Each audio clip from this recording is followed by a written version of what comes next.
अस्सलाम वालेकुम। दी डाला गवर के साथ मैं हूं अब्दुल गनी। पाकिस्तान पीपल्स पार्टी एक जानिब वफाक में सियासी जोड़ तोड़ में मसरूफ है पहले और कश्मीर में वोट ऑफ नो कॉन्फिडेंस के तहत मौजूदा हुकूमत को खत्म करके अपनी हुकूमत कायम करना चाहती है, लेकिन दूसरी जानिब पाकिस्तान पीपल्स पार्टी की सिंध में जारी 15 साल से हुकूमत पर कोई तवज्जो नहीं। गवर्नेंस तितर बितर है, बदमनी उरूज पर है और सेहत जिसको हमेशा पाकिस्तान पीपल्स पार्टी इलेक्शन पे पेश करती है कि हमने एनआईसीवीज बनाए, Gambar institute of liver transplant जैसा एक अहम इदारा बनाया और मेडिकल यूनिवर्सिटीज बनाए, अब सेहत के भी बुरे हाल है। वर्ल्ड हेल्थ ऑर्गेनाइजेशन के मुताबिक सिंध में 4000 से ज्यादा बच्चे एड्स और एचआईवी वायरस का शिकार है। डब्ल्यूएचओ के मुताबिक सिंध में 9 से 15 साल के 4000 बच्चे इस मौजी मर्ज में मुब्तला हैं। मीडिया से खिताब करते हुए डॉक्टर अजरा पेचुओ, जो कि सदर मुमलिकत आसिफ अली जरदारी की बहन है और सिंध की वजीर सेहत भी है, उनका कहना था कि डब्ल्यूएचओ और वर्ल्ड बैंक की जानिब से दिया गया फंड हमने मुकम्मल खर्च कर लिया है और इस मौजी मर्ज को कंट्रोल करने की हद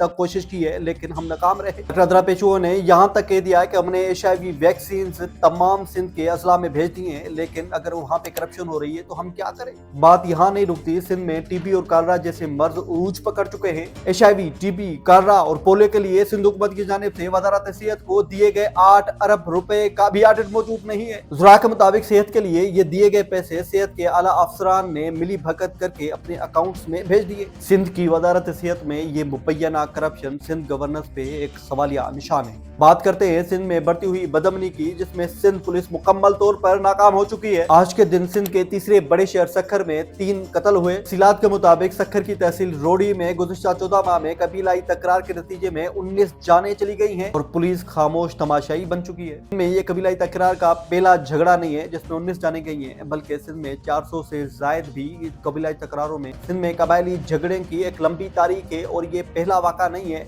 सिंध में इस तरह के कबायली तकरारों के नतीजे में 400 से जायद बंदे भी एक दूसरे के कत्ल किए गए हैं। सवाल ये पैदा होता है कि इन कबीलाई तकरारों को खत्म क्यों नहीं किया जाता और पुलिस का क्या किरदार है। इससे बढ़कर इन कबीलाई झगड़ों का, जिसमें सैकड़ों जाने चली जाती हैं, इसका फायदा किसको पहुंचता है। सिंध में इन कबीलाई झगड़ों के निशानात सिंध के वडेरों और जागीरदारों के पास जाते हैं। सवाल ये पैदा होता है कि ये वडेरे और सरदार किस पॉलिटिकल पार्टी को, किस सियासी जमात को सिंध में हिमायत देते हैं और उसको सपोर्ट करते हैं। देखने में ये आया है कि सिंध के वजीर आला सैयद मुराद अली शाह, शर्जील इनाम मेमन, इस तरह के दूसरे वज़रा को सिंध हुकूमत में, गवर्नेंस में कोई दिलचस्पी नहीं। देखने में ये आया है कि सिंध के वजीर आला सैयद मुराद अली शाह समेत शर्जील इनाम मेमन और दूसरे वज़रा को सिंध की गवर्नेंस में कोई दिलचस्पी नहीं और हर दूसरे महीने वो इस्लामाबाद का चक्कर लगाते हैं। वो हर दूसरे महीने इस्लामाबाद के बिलावल हाउस का चक्कर लगाते हैं और हर दूसरे महीने अपने नंबर बढ़ाने के लिए इस्लामाबाद के बिलावल हाउस का चक्कर लगाते हैं। कुछ दिन पहले सिंध के वजीर इत्तलात शर्जील इनाम मेमन ने इस्लामाबाद में एंकर्स की दावत की, जिसमें मुल्क के नामवर एंकर्स को बुलाया गया और उनको खाना भी खिलाया गया। इत्तलात के मुताबिक उसमें सिंध की गवर्नेंस पर कोई गुफ्तगू नहीं की गई, बल्कि एक फ्रेंडली गेट टुगेदर था।